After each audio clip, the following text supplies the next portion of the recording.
Assalomu alaykum aziz yurtdoshlar, qadrli teletomoshabinlar. Albatta, Taraqqiyot telekanalida dasturlarimiz davom etar ekan. Dasturlarimizdan o'rin olgan Xalq bilan muloqot ko'rsatuvining navbatdagi soni to'g'ridan-to'g'ri jonli efirda e'tiboringizga havola etilmoqda. Va har bir ko'rsatuvimiz bugun jamiyatimizdagi muhim mavzularga to'xtalamiz. Bugun ham yurtdoshlarimizga manfaatli bo'lgan mavzuga to'xtalmoqchimiz. Albatta, bugun hayotimizga kirib kelgan axborot texnologiyalari, umuman texnologiyalarning rivojlanishi jadallashib borayotgan zamonda istiqomat qilayotgan ekanmiz. Albatta, bugun IT sohasi yoki raqamli texnologiyalar bilan bog'liq hayotimizni usiz tasavvur qilib bo'lmaydi. Shunday ekan, ko'rsatuvimiz mavzusini kiberxavfsizlik, telefon va internetdagi tuzoqlardan ehtiyot bo'ling deb tanladik. Bu albatta bugungi kunda eng dolzarb mavzulardan biri. Chunki kundan kunga bu sohaga yangidan yangi ya'ni bu sohani yaxshi mutaxassislari bo'lmagan umuman insonlarni, fuqarolarni aldash yo'li orqali ko'plab kiber jinoyatlar amalga oshirilmoqda desak mubolag'a bo'lmaydi. Buning oldini olish borasida esa yurtimizda ko'plab islohotlar amalga oshirilmoqda. Bugungi ko'rsatuvimiz mavzular, mehmonlar bilan sizlarni tanishtirib o'tmoqchiman. Dastavval, ana undan so'ng mavzuga batafsil to'xtalamiz. Bugungi ko'rsatuvimiz mehmonlari IT Park Andijon viloyati filiali rahbari Bekzodbek Jiyambekov tashrif buyurganlar. Xush kelibsiz. Navbatdagi mehmonimiz Andijon shahridagi Shahidtepa jome masjidi imom xatibi Qobiljon domla Isoqov tashrif buyurganlar. Xush kelibsiz. Va yana bir mehmonimiz Andijon viloyati Ichki ishlar boshqarmasi tezkor qidiruv xizmati kiberxavfsizlik bo'limi mas'ul xodimi kapitan Qutbiddin Madaliyev tashrif buyurganlar. Xush kelibsiz. Va yana bir mehmonimiz Markaziy bank Andijon viloyati bosh boshqarmasining axborot texnologiyalari bo'yicha bosh mutaxassisi Ahadjon aka tashrif buyurganlar. Xush kelibsiz deymiz. Demak, mavzuga to'xtalmoqchimiz. Dastavval Qutbiddin, sizga yuzlanmoqchimiz. Albatta, bugungi kunda insonlar aynan kiber jinoyatlar ortidan jabrlanayotganlar yoki ayrim mana shu internetdagi yoki telefondagi tuzoqlarga uchib qolayotgan yoki mablag'larni yo'qotayotgan insonlardan umuman qaysi yo'nalishda ko'proq murojaatlar kelib tushmoqda? Avvalambor assalomu alaykum, hurmatli teletomoshabinlar. Hozirgi kunda mana hammamizga ma'lum, axborot texnologiyalari orqali sodir etilayotgan jinoyatlar salmog'i birmuncha oshgan. Ya'ni bular mahalliy odatiy jinoyatlarimizni ortda qoldirib, umumiy jinoyatchiligimizni 50% dan ko'prog'ini tashkil etmoqda. Ya'ni bular asosan fuqarolarni nomiga onlayn kredit rasmiylashtirish yoki bank hisob raqamlaridagi pul mablag'larini, bank plastik kartochkadagi pul mablag'larini o'zlariga ma'lum va noma'lum tarzda yechib olish holatlari. Ya'ni bizda asosan jinoyatchilikda, ya'ni kiber firibgarlik va kiber o'g'rilik asosiy mavzular bo'lib, fuqarolarimizdan eng ko'p ushbu turdagi jinoyatlar to'g'risida murojaatlar kelib tushmoqda. Dastavval kiber firibgarlikka yuzlanadigan bo'lsak, fuqarolarimiz mana ijtimoiy tarmoqlarda barchamizga ma'lumki, Telegram, Instagram va boshqa ijtimoiy tarmoqlarda profil akkauntlari bor. Asosan Telegramda muloqot davomida fuqarolar o'zlari bilmagan yoki noma'lum bo'lgan anonim profillar orqali yoki kanallarga, guruhlarga a'zo bo'lib, ushbu kanallarda soxta tarzda qimmat narsalarni arzon garovga yetkazib berish yoki shunga o'xshash narsalarni, sovg'alarni berishi, yutuqli o'yinlarda ishtirok etish kabi mavzularni ro'kach qilib fuqarolarni aldayapti. Fuqarolarimiz o'zlari ishonmagan, bilmagan odamlariga qo'liga yetib kelmagan mahsulotlariga oldindan to'lov qilishlari yoki qaysidir bir moddiy mablag'ga yoki bir sovg'ani olish ilinjida shaxsiy ma'lumotlarini berib qo'yishi yoki bank hisob raqamidagi pul mablag'larini tanimagan odamlarga o'tkazib berish oqibatida jabrlanib qolyapti. Kiber o'g'rilikda ko'pchilikka ma'lum, misol uchun meni o'zimga bir necha bor kelgan, ya'ni Telegramdagi oxiri APK bilan tugagan virusli havolalar. MIPdan jarima APK, senga Telegram premium sovg'a APK, sening foto videoing APK va shu turdagi boshqa APK bilan tugagan virusli havolalarni bilmasdan bosib qo'yishi va bosish oqibatida ushbu fuqarolar dastavval Telegram profillarini ya'ni vizdom qilib ulanib olish holatlari. Ulanib olgandan keyin hammamizga ma'lum, hozirgi kunda barcha Telegram profildagi saqlangan xabarlar bandida o'zini shaxsiy ma'lumotlarini saqlaydi. Ushbu saqlangan xabarlarga kiradi. U yerdagi bank plastik kartochka ma'lumotlari, pasport ma'lumotlari va shu turdagi boshqa ma'lumotlarni oladida ushbu shaxsni nomiga onlayn kredit rasmiylashtirishga yoki hisob raqamiga ulanib pul mablag'larini yechishga harakat qiladi. Buni yana bir nozik tomoni, ushbu shaxsni Telegram profiliga ulangan vaqtda uni shaxsiy kontaktlariga ham kirishga ruxsat olib, ushbu jabrlangan shaxsning nomidan uni yaqinlariga jabrlangan shaxsga kelgan virusli havolani yuboradi. Hammamizga ma'lum, bu psixologik holat, ya'ni meni shaxsiy ma'lumotlarim, boshqalarimni olib yoki kontaktimdan men yaqin insonlarimga, otamga, onam, akalarimga yoki do'stlar, boshqalariga tashlasa, mendan borgandan keyin ushbu virusli havola uni surishtirib yoki tagiga yetmasdan ushbu silkani bosishga harakat qiladi. Yaqin insondan kelganligini ko'rib turib, so'rab surishtirmasdan virusli havolani bosadi va ushbu shaxslar ham jabrlanib, zanjir davom etib ketadi. Shu tarzda jabrlanishlar ko'payib ketib qoladi. Fuqarolarimizdan shuni iltimos qilib qolamizki, yaqin insoningizdan kelgan taqdirda ham ushbu APK fayllarga bosmaganingiz maqsadga muvofiq bo'ladi. Chunki ertaga ushbu APK faylga bosishingiz jinoyat tuzog'iga tushib qolishingizga sabab bo'ladi. Rahmat. Dastlabki ma'lumotlar uchun minnatdorchilik bildiramiz. Albatta yurtdoshlarimizga eslatib o'tmoqchiman, ko'rsatuvimiz to'g'ridan-to'g'ri jonli efirda. Shunday ekan, mavzu sizga ham qiziq bo'lsa va mavzuga doir sizda savollar bo'lsa, ekranda ko'rinib turgan telefon raqamlariga qo'ng'iroq qilib bog'laning yoki Instagram manzilimizga savollaringizni yozib qoldirishingiz mumkin bo'ladi. Dastlabki qo'ng'iroqlar amalga oshirilmoqda, hurmatli mutaxassislar. Demak, ularni yurtdoshlarimizning birin-ketin qabul qilsak-da, ularning savollarini tinglab, savollariga mutaxassislardan javob olsak. Dastlabki qo'ng'iroq egasi, assalomu alaykum. Assalomu alaykum, jonli efirdasiz. Va alaykum assalom. Hozir ko'rib turib, ayna qilmaganlaringga o'shanga meni bir savolim bor ediki, birodar. Qayerdan qo'ng'iroq qilyapsiz? Balandroq gapirasiz. Qayerdan qo'ng'iroq qildingiz? Qo'qon shahridan. Qo'qon shahridan. Xo'p, savolingizni eshitamiz. Balandroq gapirasiz, marhamat. Mana hozir birovni telefon nomeriga pul olyapti, boshqa qilyapti. Ali. Mana jinoyat qilib xuddalik birovlarni. Firibgarlik, Firibgarlik qilyapti. Shuni onlayn deyapmiz. Banklar ham sheriydirda balkim. Shularga qanday beradi? Oldin shunday holat bor ediki, borasiz, o'zingizni shaxsingizni tasdiqlaysiz, hammada dokument, hujjat hamma yo'q bo'lgandan keyin olinadi. Hozir oddiy telefonda onlayn rasmni ko'rsatsa, birovlar qarz bo'lib ketyapti. Bu tushunarli. Insonlarga juda anaqa bo'lib ketmaydi, balkim kimdir anaqasini olsa, o'zi u qanaqa sharoitda unga pul olsa, undan qiyin yo'qda. Albatta, rahmat.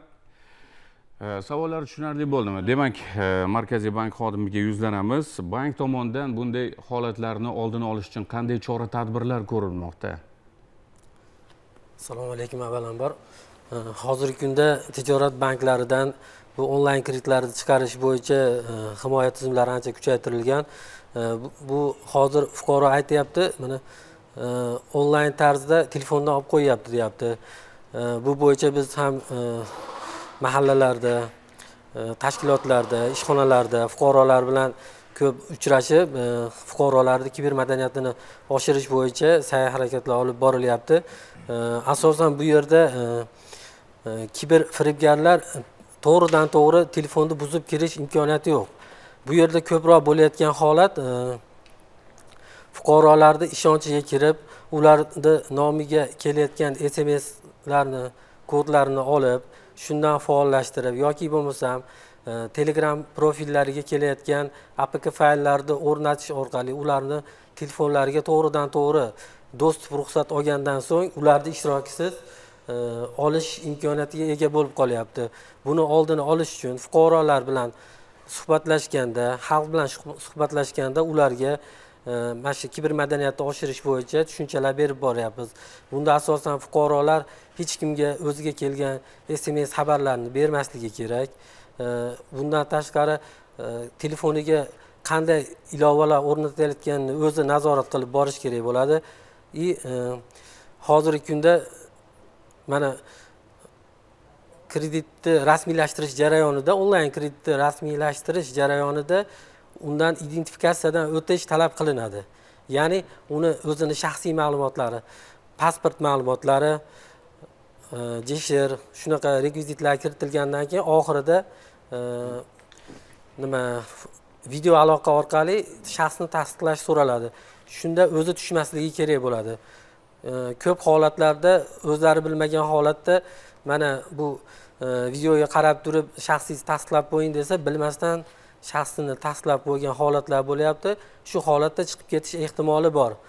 Sababi u yerda narigi tomonda turgan tijorat banklari u shaxsni o'zi harakatda amalga oshiryapti deb hisobga oladi. Bu narsalar o'zi aslida fuqarolarga kredit ajratishda yengillashtirish maqsadida bu imtiyoz sifatida bitta alohida tashkil qilingan tizim.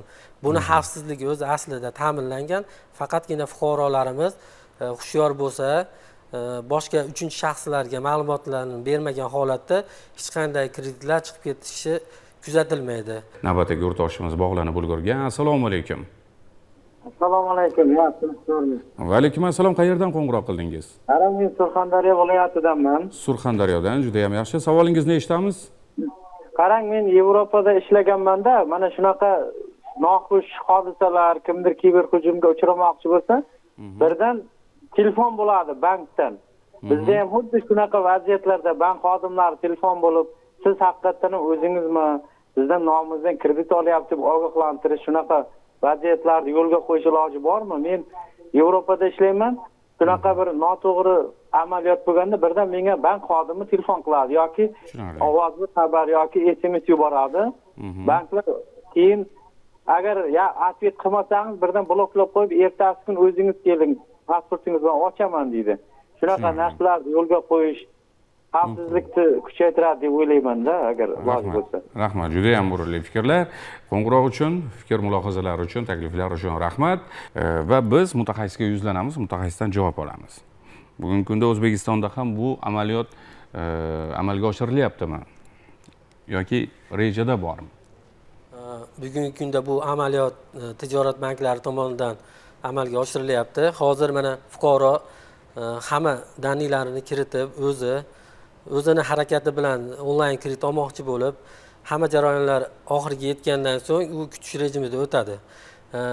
Kutish rejimiga o'tgandan keyin uni shaxsiy telefoniga SMS tarzida xabarnoma keladi. U yerda yoziladi, agar sizni nomingizga manaqa buncha summada mablag' olinyapti, manaqa harakat bo'lyapti. Agarda bu harakatlar o'zingiz tomoningizdan sodir etilayotgan bo'lsa, quyidagi telefon raqamlariga qo'ng'iroq qiling deb o'zlariga murojaat keladi. Hozir o'zlariga murojaat kelishining asosiy sababi soxta qo'ng'iroqlar ham juda ko'payib ketdi. Narigi tomondan turib biz o'sha bankning xodimimiz degan holatlar ko'p bo'lganligi uchun fuqaroni, kredit olayotgan fuqaroni o'zi telefon qilib chiqish bo'yicha hozir amaliyotga oshirilyapti. Uni telefoniga SMS keladi, quyidagi raqamga telefon qiling deb SMS keladi. O'zini shaxsini tasdiqlagandan keyin, bank to'g'ridan to'g'ri gaplashgandan keyin, identifikatsiyadan o'tgandan keyingina bu chiqadi pul. Bo'lmasam u alohida turadi. Rahmat, menimcha yurtdoshimiz savollariga javob ola oldilar. Navbatdagi qo'ng'iroqlar amalga oshirilgunga qadar navbatdagi savolni men taqdim etmoqchiman. Albatta ko'rsatuvimiz mehmoni Qora akamizga umuman olganda firibgarlik bugungi kunda onlayn bo'ladimi yoki to'g'ridan to'g'ri bo'ladimi, ikki shaxs o'rtasida bo'ladimi? Umuman insonlarni, pullarini, boyliklarini yoki manfaatlarini, ularni obro'sizlantirish dinimizda naqadar qoralangan, shu haqida ham fikr mulohazalar olsak. Bismillahirrohmanirrohim. Assalomu alaykum va rahmatullohi va barakatuh. Avvalambor haqiqatda mana hozir soha mutaxassislari ta'kidlab o'tgandek, o'zi asli har bir aqlli inson, nafaqat musulmon bo'lgan va har bir aqlli inson o'zini avvalo muhofazasini o'ylashlikka Alloh taolo buyuradi, o'zini himoyasiga va qolaversa nafaqat o'zini, balki boshqa mo'min birodarlarini haqqiga rioya qilishlikka Alloh buyuradi. Bizni hozirgi shu o'tirishimizga sabab bo'layotgan asosiy o'sha kiber jinoyatchilik, kiber xavfsizlik masalalar ko'tarilishiga o'zi asli sabab ham bitta, bu ham bo'lsa o'sha moddiy tomonlama boshqa insonlarga ozor yetkazish, ularni haqqini poymol qilish, ularni haqqiga tajovuz qilish naqadar yomon illat ekanligi to'g'risida, bundan jabr chekayotgan insonlarda tashvishli mana qo'ng'iroqlar onlayn tarzda kelyapti. Shu to'g'rida to'planib o'tiribmiz. Avvalo Alloh taolo Qur'oni Karimda bu to'g'rida alohida juda ko'plab Qur'onni juda ko'plab joylarida Alloh taolo buyuradi, ya'ni o'sha bir insonni boshqa insonni haqqiga tajovuz qilmasligi haqida. Uni moliga ham, joniga ham, obro'siga ham, izzat nafsiga ham tajovuz qilmaslikka Alloh taolo buyuradi. Jumladan o'sha Niso surasi 29-oyatda marhamat qiladi. Astagfirullah. Ya ayyuhallazina amanu la ta'kulu amwalakum baynakum bil batil deydi. Ya'ni ey iymon keltirganlar, ey mo'minman, musulmonman deya da'vo qilayotganlar, sizlar o'zaro mollaringlarda bir-birlaringlarni mollaringizni o'zaro botil yo'l bilan yemanglar. Ya'ni nohaq yo'l bilan yemanglar deydi. Endi bu nohaq yo'l bilan yemanglar desa nimalar kiradi bunga? Desa birinchi o'rinda o'sha ribo, masalan sudxo'rlik yoki o'sha qimor, poraxo'rlik, aldamchilik, sun'iy narx ko'tarish yoki o'sha qimor o'ynashlik, o'g'irlik qilishlik, tovlamachilik, qarz olib bermaslik kabi mana hozirgi kundagi jamiyatimizdagi eng dolzarb holatlar shu. Ko'proq avvallari bunaqa zamonaviy texnologiyalar rivojlanmagan paytda bu nisbatan ozroq edi. Bu kabi o'sha birovni haqqini yeyishlar. Hozir birovni haqqini yeyishlar mana shu endi elektron holatga o'tdi. Ya'ni o'sha Telegramdagi gruppalarda kimlardir o'zlaricha guruh ochib odamlarda ixtiyoriy, majburiy, o'zlari bilmagan holatda qo'shib olib, mana hozir soha mutaxassislari ta'kidlayapti. Lekin bir narsani unutmaslik kerak. Hozir mana bu joyda mutaxassislar ham aytadi. Hozir gaplashib o'tirib ham o'zaro muloqot davomida aytdik. Musulmon inson agar Allohning kalomiga muvofiq ish ko'rsa, shariatga, o'zini diniga muvofiq ish ko'rsa, hech qachon aldanmaydi. Bizning shariatimizda masalan oldi sotdi masalasida shunaqa qonun joriy qilingan Qur'oni Karimda. Oldi sotdi qiladigan bo'lsanglar, sharti shu. Bayda sharti qo'lma-qo'l degan. Yad biyad deydi arab tilida. Qo'lma-qo'l olish kerak. Bayda yana bir sahih bo'lishini sharti, ikki tomonlama oldi sotdini sog'lom bo'lishining sharti, yana bitta sharti o'sha narsani qabz deydi shariatimizda, qo'l bilan ushlashning imkoniyati bo'lishi kerak. Olayotgan narsangizni, pul to'layotgan narsangizni siz qachonki xohlagan paytingizda borib qo'lingiz bilan olib ketishlik imkoniyatiga amin bo'lganingizdan keyin unga pul to'lashligingiz kerak. G'oyibda bo'lsa ham, ko'rinmay turgan tovar, mol bo'lsa ham, qachon xohlasangiz falon joydan olib ketib oling, mana turibdi deb o'sha narsani ko'rsatgandan keyin qo'l bog'lashlik kerak. Va o'sha narsani ushab qo'li bilan olgandan keyin, qo'lma-qo'l bergandan keyin pul sanashligi kerak. Va juda ko'p islomiy mana bizga ko'p murojaatlar bilan keladi o'sha bir-biridan jabr chekkan insonlar. Masalan falonchi bilan ish qiluvdik, sheriklik qiluvdik, aldab qo'ydi, pul beruvdim, omonat beruvdim, yeb ketdi, bermayapti. Biz so'raymiz, xo'p, o'sha sheriklik qilgan odamingiz bilan birga shartnoma tuzgan paytingizda, o'sha falonchiga omonat pul bergan paytingizda guvoh bormidi? Yozuv chizuv bo'lganmi desangiz, yo'q, endi ishonuvdim. Yo'q, musulmon odam Allohning amriga itoat qilsa, Qur'onda yozib qo'yilgan ochiq. Agar ikkitalar bay qilmoqchi bo'lsanglar, bir shartnoma qilmoqchi bo'lsanglar, eng kami ikkita guvoh bo'lsin. Va oralaringlarda ikkita guvohdan tashqari xolis yozuvchi, kotib bo'lsin. Bu hozirgi mana shu bank sistemalarida hammasida shu mana, to'g'rimi? Guvohlar bo'ladi, yozuv chizuv qiladigan bo'ladi, pechat uradigan rahbar bo'ladi. Bular hammasi Qur'onga hamohang ohangda yo'lga qo'yilgan narsalar. Biz o'zimiz musulmon inson o'laroq o'zimizni, nafaqat o'zimizni, balki mo'min birodarimizni haqqini to'g'ri tushunsak va shu bilan birga Allohning amriga itoat qilsak, hech qachon aldanmaymiz. Qachonki o'sha o'zimizni soddaligimiz, shariatni bilmasligimiz, qonunni bilmasligimizdan bir-birimizni haqqimizga bilib bilmasdan xiyonat qo'yamiz yoki aldanib qolamiz. Mana shu hozir yoshlarning ichida endi men bir narsaga e'tibor qaratmoqchiman. Bu joyda katta auditoriya, katta kuzatuvchilar turibdi. Yoshlarimizni tarbiyasida ham bizda o'zimizda ayb bor. Ya'ni ota-onalar farzandlari yaxshi pul topib kelsa qo'qqisdan unaqa katta mehnat qilmayapti, bizga o'ziga o'xshab qiynalmagan, boshqa qilmagan, qo'qqisdan puli ko'payib ketsa, bu bolam pulni qayerdan topyapti, nimadan kelyapti bu pullar, haloldan topyaptimi, haromdan topyaptimi degan savollar qo'yilmayapti. Bizni ota-onalarimiz shunaqa bo'lgan. Ozgina ko'proq pul olib kelsak, yo bir mashina yaxshiroq mashina minib kelsak, yo bir joydan uy-joy olib chiroyli hashamat qila boshlasak, bolam bu pullar qayerdan kelyapti deb surishtirishlik bo'lgan. Lekin hozir unaqa yo'q. Farzandlarni haloldan luqma bilan yedirishlik, ularni haloldan bolalarni yedirayotganlarini tekshirishlik degan narsa o'zimizda ham ayb bor. O'sha bolalar, o'sha yoshlarimiz ko'proq hozirgi kundagi eng shu kiber xavfsizlik deyapmiz. Mana kiber jinoyatga sabab bo'layotgan narsalardan eng kattasi qanoat yo'q yoshlarda. Ya'ni birdaniga tezda boyib ketishlik maqsad. U narsa Qur'onda ham yozilgan, hayotiy tajribada ham ko'rilgan, hech kim birdaniga boyib ketmaydi. Va halol yo'l bilan birdaniga boyib ketishlikning imkoniyati yo'q. Mana shu sudxo'rlar nimadan foydalanadi?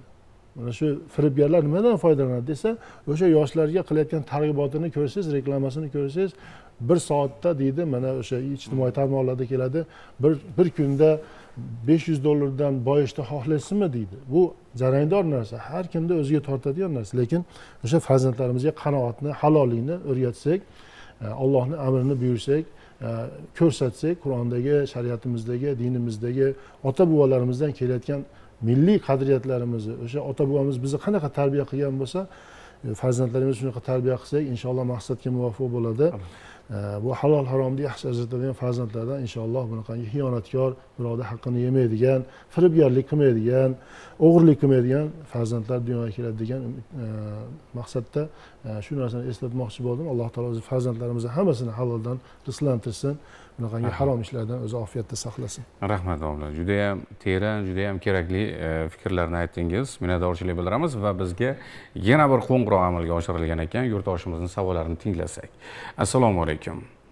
Assalomu alaykum. Va alaykum assalom. Qayerdan kim tanishib olamiz? Qo'rg'ontepadan Diyorbek. Diyorbek, savolingizni eshitamiz.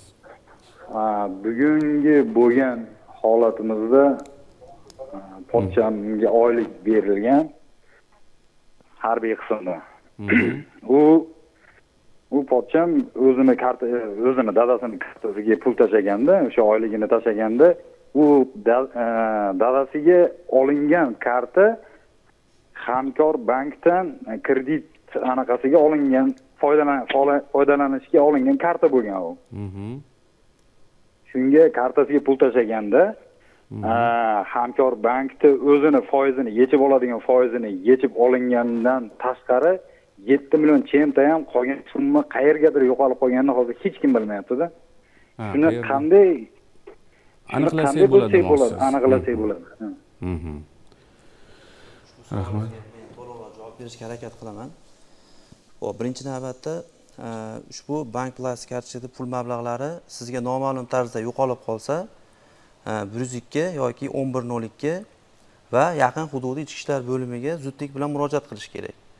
Dastlab murojaatingiz yuzasidan mas'ul xodimlar siz bilan gaplashib, ushbu plastik kartochkadan pul mablag'lari qachon, qay tarzda, qanday ketganligi to'g'risida ma'lumotlarni olgandan so'ng, bank sirini olish to'g'risida qaror bo'yicha biz tegishli tashkilotlardan sizni bank plastik kartochkangizdan pul mablag'lari qayerga ketganligi yuzasidan oydinlik kiritiladi.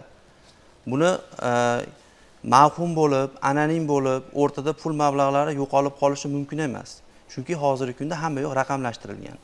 Albatta bu tranzaksiyalarni o'tkazmalar tarixi serverlarda saqlanib turadi va serverlarda bizga shu bank sirini olish to'g'risidagi qarorlarimizga asosan berilgan ma'lumotga asosan balkim firibgar yechib olgandir, balkim bilmasdan boshqa bir kartaga o'tkazib yuborish holatlari ham kuzatilishi mumkin.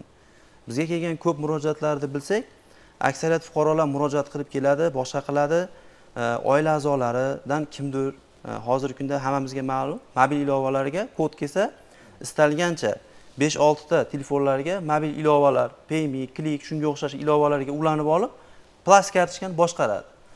Bitta fuqaroning ham farzandi pulini boshqarib, onlayn qimorga yoki boshqa bir moddiy narsalarga sarflab yuborib, uydagilarga indamagan va murojaat qilib, plastikim yo'qolib puli yo'qolib qoldi, bizga murojaat qilyapti. Shunga o'xshagan holatlar ham bo'lishi mumkin. Uning uchun dastavval ushbu holatingiz bo'yicha bizga o'sha serverda mavjud sizni plastik kartochkangizda o'tkazma tarixini ko'rishlik kerak bo'ladi. Dastavval murojaat qilib, tegishli tartibda qoldirsangiz, ushbu murojaatingiz bo'yicha amaliy yordam beramiz. Rahmat. Davom etamiz. Yana kiber jinoyat yoki firibgarlik holatlaridan biri bu bugungi kunda juda ham ommalashib borayotgan bu onlayn savdo. Mana Qora akamiz ham biroz to'xtalib o'tdilar bu mavzuga. Onlayn savdolar. Va albatta bugun yurtdoshlarimiz, fuqarolarimiz orasida huquqiy bilimni yetishmasligi yoki bugungi zamonaviy texnologiyalar bilan ishlash bilimlarini yetishmasligi juda ko'p muammolarga sabab bo'lmoqda. Bugungi kunda onlayn savdo qilishda ham ayrim muammolar yuzaga kelmoqda. Oldindan pulni to'lashadi va xarid qilmoqchi bo'lgan tovar vaqtida yetib kelmaydi, umuman kelmay qolishi mumkin yoki o'rniga boshqa bir tovarning kelishi yoki umuman yaroqsiz holatdagi tovarning kelishi, aldamchi holatlarning yuzaga kelishi borasida. Demak, biz yana bir mutaxassisimiz bor, Bekzodbek, marhamat, sizga yuzlanamiz. Mana shunaqangi holatlarda fuqarolar nimalarga ahamiyat berish kerak onlayn savdolarni amalga oshirish uchun? Albatta hozir aytib o'tganingizdek, onlayn savdolar hozir mana hozirgi zamonimizda juda ham rivojlanib ketdi. Bu o'zimiz har bir oila a'zolarimiz, har bir atrofimizdagi insonlar bu onlayn savdolardan foydalanib kelishyapti. Bunda holatlarda hozir yuqorida ta'kidlab o'tganingizdek, har xil firibgarlik holatlari ham ko'p uchrayapti. Bunda asosan o'zlari buyurgan tovari yetib kelmasligi, aytilgan tovar kelmasligi yoki kelgan tovari o'sha to'lagan summasiga to'g'ri kelmasligi holatlari uchraydi.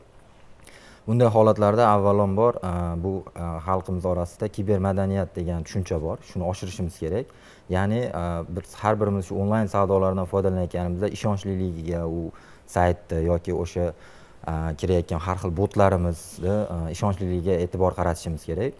Bunday ishonchli biz prilojenelarni qayerdan olamiz? Albatta biz bu mobil qurilmalarimizga o'rnatilgan iOS va boshqa qurilmalarga o'rnatilgan mobil prilojenelar orqali, ya'ni Play Market va boshqa huquqiy tomonlama to'g'ri bo'lgan mobil ilovalardan foydalangan holda ishlatishimiz kerak bo'ladi va bunda Telegramlarda keladigan har xil botlar yoki Instagramlarda chiqadigan videolar orqali onlayn savdolar qilish tavsiya qilinmaydi. Bunda ishonchlilik taraflama odamlarni kibermadaniyatini rivojlantirib borishimiz kerak, bu ishonchsizlikni. Mana shunaqangi holatlarda qayerga murojaat qilish kerak? Yana sizga yuzlanamiz. Bundan qanday tartibda, necha kunda ishlar ko'rib chiqiladi va bugungi kunda mana shunaqangi holatlar ham murojaatlar bo'lyaptimi va ular qay darajada ijobiy hal qilinmoqda? Chunki O'zbekistonniki bo'lmagan ilovalardan ham onlayn savdolarni amalga oshirayotganlar bor. Endi bizga kelayotgan murojaatlar statistikasini ko'radigan bo'lsak, ko'proq fuqarolar osonroq, ya'ni o'zlari foydalanayotgan Telegram messenjeridagi har xil kiyim savdosi yoki bitoviy texnika, o'sha maishiy jihozlar yoki shunga o'xshash tovarlarni arzon sotayotgan kanal yoki gruppalar orqali sotib olishga harakat qiladi. Ya'ni bizga ma'lumki, Telegramda hozir O'zbekiston Respublikasidan turib boshqa bir davlatlarni davlatlariga tegishli bo'lgan abonent raqamlariga pul evaziga akkauntlar sotib olish mumkin. Ushbu akkauntlar orqali, misol uchun Amerika Qo'shma Shtatlariga, Pokiston shunga o'xshagan anonim bo'lgan profillar sotib olib, shu profillar orqali o'zini maqsadini amalga oshirish maqsadida kiber firibgarlar kanal ochadi va kanalni rivojlantirish maqsadida eng qimmat narsani arzon garovga sotishligini aytib joylaydida yetkazib berish xizmatlari va bo'lib to'lashligi deb turib odamlarni ruhiyatiga ta'sir qilib, yana ham o'ziga chorlaydi. Ertaga fuqarolar buni ko'radida, yetkazib berish ham bepul ekan, ham bo'lib to'lasam bo'ladi ekan va foizlari yo'q ekan, shu bo'lib to'lagan bilan deb turib, o'sha narsani sotib olishga harakat qiladida, shoshla pisharlik bilan o'sha mahsulot sotib olish uchun ushbu firibgar yuborgan bank plastik kartochkasiga pul mablag'larini o'tkazib beradi. Endi bu yerda fuqarolarni ongida bir narsa shakllanib qolgan, menga bank plastik kartochka O'zbekistonnikini beryapti-ku, misol uchun Humo to'lov tizimiga yoki Uzcard to'lov tizimiga tegishli plastik kartochkani beryapti-ku degan narsa bilan o'tkazib beradi. Lekin amaliyotda unaqa emas. Karta plastik kartochka aniq degani bu ushbu jinoyat shaxs aniq degani emas. Bizda amaliyotda drop card degan narsa bor, ya'ni ushbu jinoyat shaxslar bu narsani izini yo'qotish maqsadida avvaldan reja tuzadi. Ya'ni qanaqa? Anonim bo'lgan o'sha profil orqali yana bir O'zbekiston fuqarosi bilan muloqot qilib, muloqot davomida ushbu fuqarodan ma'lum bir pul evaziga plastik kartochka olib berishi yoki onlayn ravishda hamyon ochib berishligini so'raydi. U identifikatsiyadan o'tib, o'sha verifikatsiyadan o'tib, unga onlayn hamyon yoki bank plastik kartochkani olib berib yuborishi, ushbu bank plastik kartochkalarini kimga olib berganligini bilmasdan ushbu kiber jinoyatchi ushbu shaxsni plastikdan foydalanib, u shaxsni jabrlanuvchi shaxs pul mablag'larini tushirib, uni nomidan ish ko'rish holatlari kuzatiladi. Ertaga u kartani orqasidan borib yoki ushbu shaxsga tushgan pul mablag'i qayerga ketganligi orqasidan borib pul mablag'ini topish imkoniyati ancha qiyin masala. Shuning uchun avval pulni o'tkazishdan oldin mahsulot qo'limizga yetib kelib, uni ishonchliligiga, mahsulotning sifatliligiga va ushbu shaxs firibgar emasligi ishonch hosil qilish kerak. Mobil ilova orqali bo'layotgan savdo platformada ko'p fuqaro adashyapti. Ya'ni Instagram, Facebooklarda bilsanglar ijtimoiy tarmoqda reels ko'rib o'tirgan vaqtda kelgan prilojenalar bor. Bular xavfsizlik jihatdan talabga javob bermaydi. Yuqorida mutaxassisimiz, IT Park mutaxassisimiz ta'kidlab o'tgandek, eng xavfsiz mobil prilojenalar sertifikatlangan xavfsiz prilojena, ya'ni Android operatsion sistemada ishlovchi, ya'ni Play Marketdan mobil ilova tortishimiz mumkin yoki shu iPhone telefonlarini ishlatuvchi iOS operatsion sistemadan mobil ilovalar tortgan maqsadga muvofiq. Chunki reelsdan kelgan ustanovka qiladi, telefoniga o'rnatadi, yo virus bo'lishi mumkin yoki shu kiber firibgarga tegishli mobil ilova bo'lishi mumkin. Bu mobil ilovani albatta kiber jinoyatchi boshqaradi. Ertaga buni bank ma'lumotlarini yoki bank plastik kartochka ma'lumotdan kiritgandan keyin hisob raqamiga onlayn ravishda ulanadi.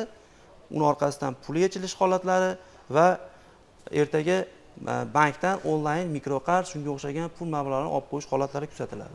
Rahmat. Yurtdoshlarimizga juda ham kerakli bo'lgan, foydali bo'lgan ma'lumotlar taqdim etilmoqda. Navbatdagi savol. Bugungi kunda mana shunaqangi qurilmalardan foydalanishda, ya'ni smartfonlardan foydalanish, umuman insonlarni mana shu texnikalardan foydalanish madaniyati, kiber madaniyatni rivojlantirish uchun bugun qanday ishlar amalga oshirilmoqda?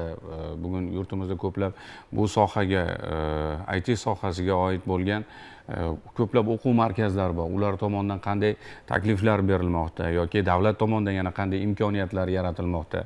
Va yurtdoshlarimiz bilamizki, to'liq aynan smartfonlardan to'liq foydalana olmaydigan, umuman ijtimoiy tarmoqlardan to'liq foydalanishni bilmaydigan insonlar bor. Telegram akkauntlar, umuman akkauntlarni ko'chirib, boshqa qurilmasiga o'tkazish yoki yangilash, umuman bunaqa sohada ko'plab bilimga ega bo'lmagan insonlarimiz ko'p, yoshi katta insonlarimiz ko'p. Ularni savodxonligini oshirish borasida yoki mana shunday qurilmalarni xarid qilishda ham ayrim muammolar bor. Hujjati bo'lmagan, korobkasi bo'lmagan yoki umuman davlat ro'yxatidan o'tmagan qurilmalarni ham sotib olish oqibatida yana firibgarlarni tuzoqlariga tushib qolish holatlari bor. Shunday ekan, marhamat, yana mutaxassislarimizga yuzlanamiz. Avvalambor hozirgi kunda ijtimoiy hayotimizda shu muammolar mana siz ta'kidlab o'tganingizdek ko'p uchrayapti hammada. Bunga yechim sifatida biz tomonimizdan shahar tumanlarimizda 16 ta IT sentrlarimiz tashkil qilingan va bu yerda siz hozir yuqorida aytib o'tganingizdek kompyuter savodxonligi va shu ijtimoiy hayotimizda eng dolzarb bo'lgan muammolarni o'rgatadigan maxsus kurslar tashkil qilingan. Shu fuqarolar bemalol shu kurslarga qatnagan holda o'zini shu zamonaviy hayotdagi bilimlarini yana ham orttirishi mumkin. Va albatta bu kurslarimiz hamyonbop narxlarda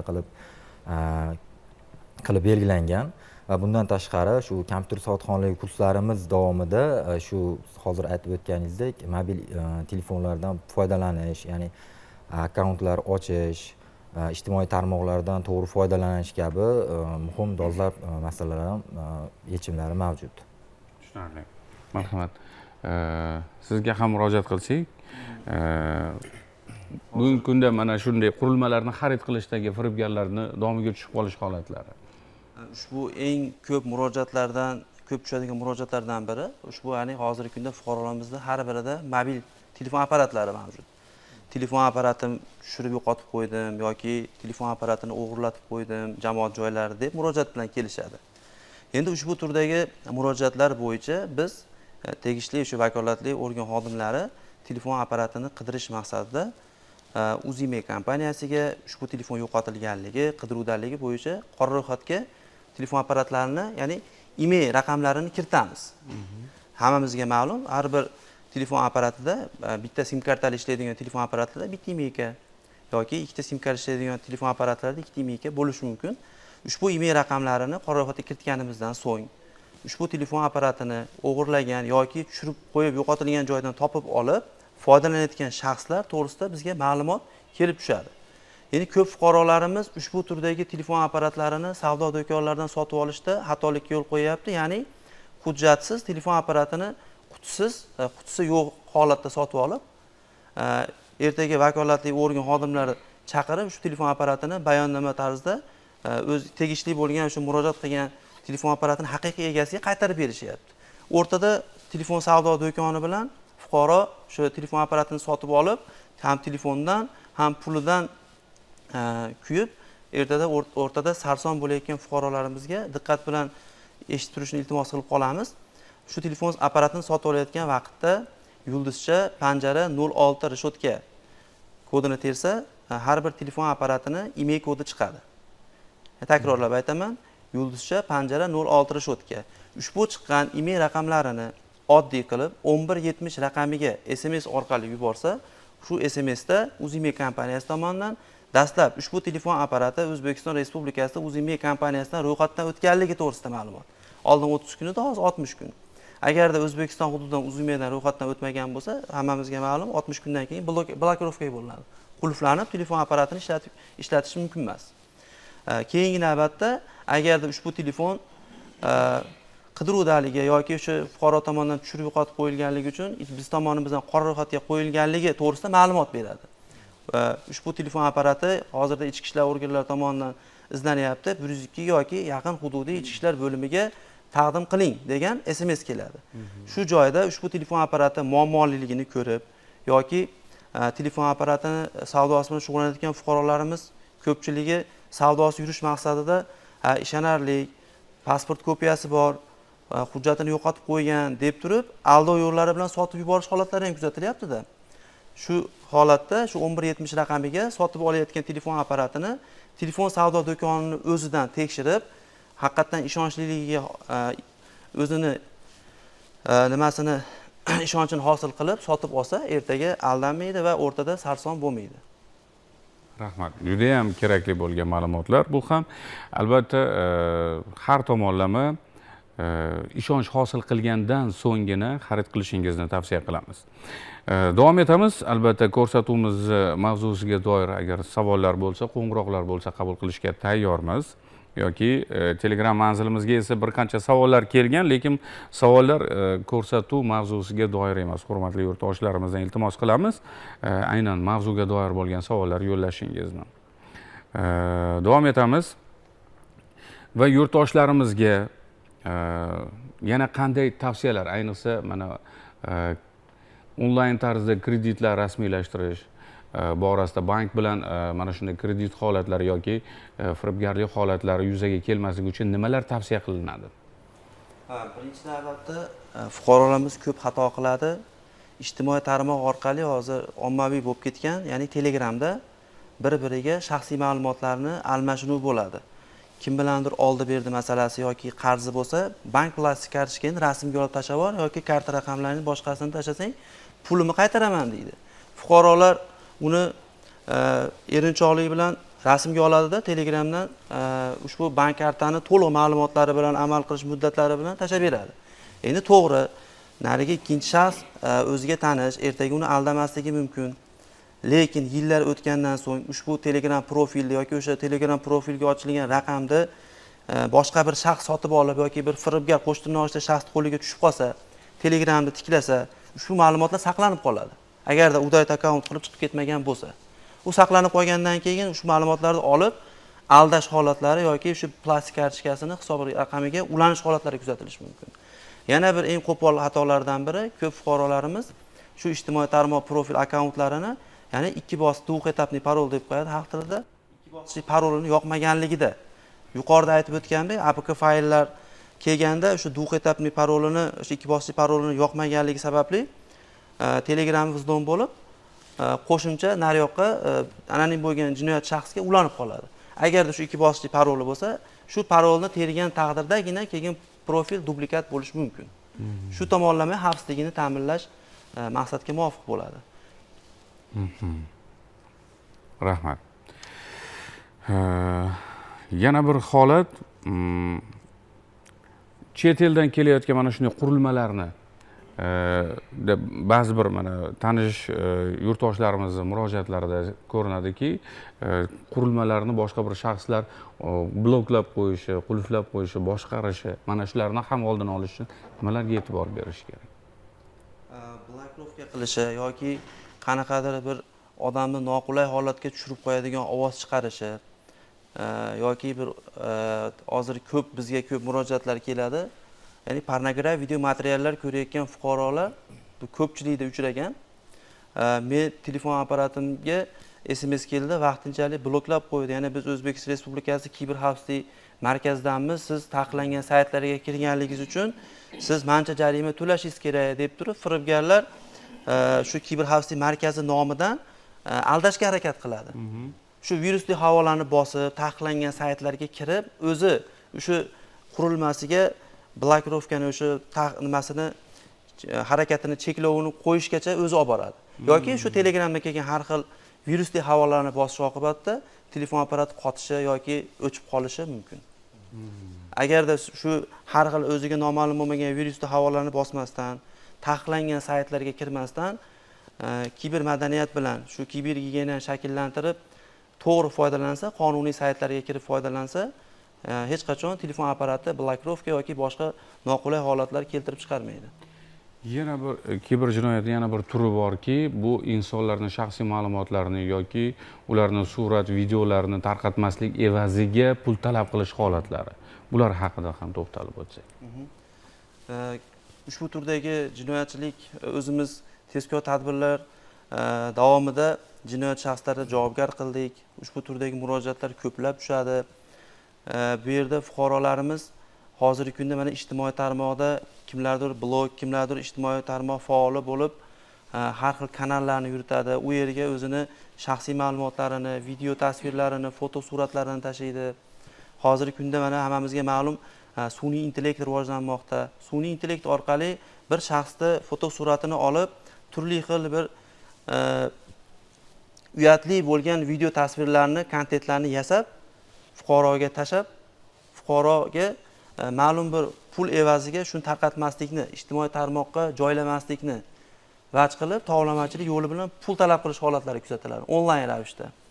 Bundan tashqari tovlamachilik holati yana nimadan kelib chiqadi? Kiber romantika deb qo'yadi bizda. Kiber romantika ya'ni virtual anonim bo'lgan profil bilan qiz va yigit ishqiy munosabatga kirishadi. Ishqiy munosabatga kirish davomida yo yigit yoki qiz o'zi bilmagan shaxsga o'zini sir saqlanish mumkin bo'lgan ma'lumotlarini kiyimsiz holatdagi qolaversa, kiyimsiz holatdagi suratlarini tashlab berish holatlari ham bo'ladi. Unga shunaqangi ishonch hosil qilgandan keyin, ma'lum bir vaqt o'tgandan keyin sodir etadi bu tovlamachi jinoyatchilar ham.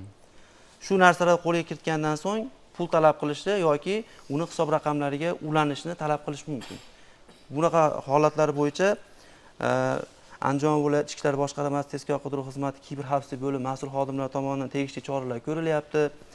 Hududiy, mahallabay, xonadonbay tarzda omma axborot vositalarida shu shaxsiy ma'lumotlaringizni, foto suratlaringizni noma'lum shaxslarga tashlab bermasligi va kiber jinoyatlardan ogoh bo'lishligi uchun doimiy ravishda ogohlikka chaqirib targ'ibot tadbirlari o'tkazilyapti.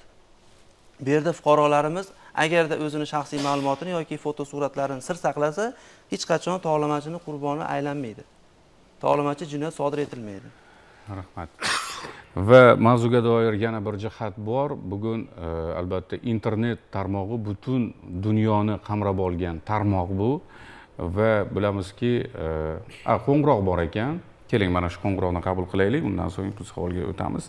Assalomu alaykum. Alo, assalomu alaykum. Va alaykum assalom. Yaxshimisiz? Rahmat. Qayerdan qo'ng'iroq? Andijon shahridan Shuhratbek. Xo'p, savolingizni eshitamiz. Ko'rsatuvlarni boyadan beri ko'rib turibmiz. Yaxshi zo'r bo'libdi. Shunga savolim faqat shu Telegram haqida kelyapti-da. Masalan, Telegramdan jinoyat sodir bo'lyapti, boshqa.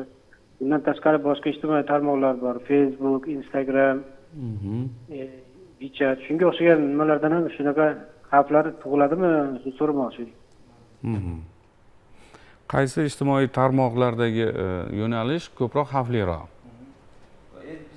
Murojaatlarda ko'p Telegram bo'lgani uchun fuqarolarni shu yo'nalish bo'yicha ko'proq ogohlantirdik. Endi Facebook ijtimoiy tarmog'i bo'yicha ham, Instagram bo'yicha ham o'ta shov-shuvli bo'lgan holatlarimiz bor. Misol uchun Facebook ijtimoiy tarmog'ida Alisher Usmonovni, ya'ni tadbirkor, biznesmen, hammamiz taniymiz, USM platformasini ya'ni soxta tarzda yaratib, kiberjinoyatchilar. Shu treyderlikda hammamizga ma'lum, treyderlik faoliyati bilan shug'ullaning, pulingizni ko'paytiring deb bu yerga rus tilida yoki boshqa ingliz tilida, o'zbek tilida postlarni qoldirib, fuqarolarni shu Facebookda reels ko'rib o'tirgan vaqtda virusli ilovasini jo'natadi-da, virusli ilovaga kirib ustunovka qilgandan keyin operatorlar aloqaga chiqib, ya'ni Alisher Usmonovda sun'iy intellekt orqali men O'zbekiston Respublikasi fuqarolarini moddiy tomonlama sharoitini yaxshilash maqsadida ushbu platformaga asos soldim. O'yning, pulingizni ko'paytiring deb aldaydi. Endi buni ko'pchilik ko'radi, realni o'zi aytayapti ekan, o'zini platformasi deb turib, sodda xalqimiz kiryapti, shu virusli havolani bosyapti. Boshqa xorijiy davlatlardan Telegram yoki boshqa ijtimoiy tarmoqlar orqali aloqaga chiqqan shaxslar ushbu fuqaroni, jabrlanuvchi shaxsni yetaklaydi. Mana bittasi o'zi misolimizda Asaka tumanidagi fuqaro $50 ming ortiq pul mablag'larini shu treyderlikda pul ko'paytiraman deb noma'lum shaxsga o'tkazib bergan. Bunda qanday bo'lyapti? $1000 pul mablag'ini treyderlik faoliyatiga solyapti, solib pul mablag'larini $5000 qilyapti va men buni haqiqiyligiga shu aldamasligiga ishonch hosil qilay deb turib, dastavval men bir $500 pulimni yechib ko'raychi, aldaydimi yo'qmi degan nima bilan ularga murojaat qilyapti. Ular uni qarmoqqa, ya'ni bizda phishing deb qo'yadi, qarmoqqa ilintirib pulini qaytarib beryapti. Ya'ni bu ishonch hosil qilgandan keyin yana ham ko'proq pul mablag'larini tashlab, oxiri mana $50 ming dan ortiqroq pul mablag'larini noma'lum shaxsga, jinoyatchi shaxs tashlab bergan. Shuning uchun fuqarolardan iltimos qilib qolamiz. Soxta bo'lgan, o'zingiz ishonch hosil qilmagan turli xil ma'lumotlarga ishonmang. Yana bir shunga o'xshash ma'lumot, misol uchun o'zimga ham kelgan. Siz Nigeriya davlati yoki Shri Lanka davlatida sizni 7-avlodingiz qirollik oilasi vakili bo'lgan, sizga $5 million meros qoldi, ushbu merosni sizga jo'natishimiz kerak deb aldayapti-da. Kulgili tuyulishi mumkin, lekin shu jabrlangan shaxslar bilan ishlaymiz. Biz ham ko'rib, ham kulgimiz, ham achinamiz. Kulgimiz keladi, achinamiz ham. Shu davlatda haqiqatdan meni avlodim bor deb turib, pul mablag'ini o'tkazib bergan shaxslar ham bor. Afsus. Shunaqa holatlarga soddalik qilmasdan, shaxsiy ma'lumotlarni tashlab bermasdan, bilmagan, tanimagan odamlarga pul mablag'larini o'tkazib bermasdan o'zimizga hushyor bo'lib, hozir hushyorlik davr talab bo'lib qoldi. Har bitta holatimizni 7 o'lchab bir kesib harakat qilsak, albatta jinoyat qurboniga aylanmaymiz. Albatta, rahmat. Azizlar, mana ko'rsatuvimizga ajratilgan vaqt ham yakunlanib qoldi. Afsuski, lekin bu mavzu juda ham katta mavzu, yo'nalishlari ko'p, yana bir necha soatlab albatta ko'rsatuvni davom ettirsak bo'ladi, lekin afsuski ko'rsatuvga ajratilgan vaqt nihoyasiga yetdi. Lekin mana shu o'tgan vaqt mobaynida o'ylaymanki yurtdoshlarimizga juda ham kerakli bo'lgan, manfaatli bo'lgan ma'lumotlarni, takliflarni bera oldik degan umiddamiz. Va bugun ko'rsatuvimizga tashrif buyurgan mehmonlarimizga minnatdorchilik bildiramiz. IT Park Andijon filiali rahbari Bekzodbek Jambekov, Andijon shahar Shahidtepa jome masjidi imom xatibi Qobuljon domla Isoqov bo'ldilar, hamda Andijon viloyati ichki ishlar boshqarmasi tezkor qidiruv xizmati kiberxavfsizlik bo'limi mas'ul xodimi kapitan Qutbiddin Madaliyev bo'ldilar, hamda Markaziy bank Andijon viloyati bosh boshqarmasining axborot texnologiyalari bo'yicha bosh mutaxassisi Hayotbek Jo'rayev bo'ldilar. Sizlarga minnatdorchilik bildiramiz. Kelgusi ko'rsatuvlarimizda yana bu mavzuga qaytamiz va yurtdoshlarimizga manfaatli ko'rsatuvlar taqdim etamiz degan umiddamiz. Xayr, salomat bo'ling, o'zingiz va yaqinlaringizni ehtiyot qiling.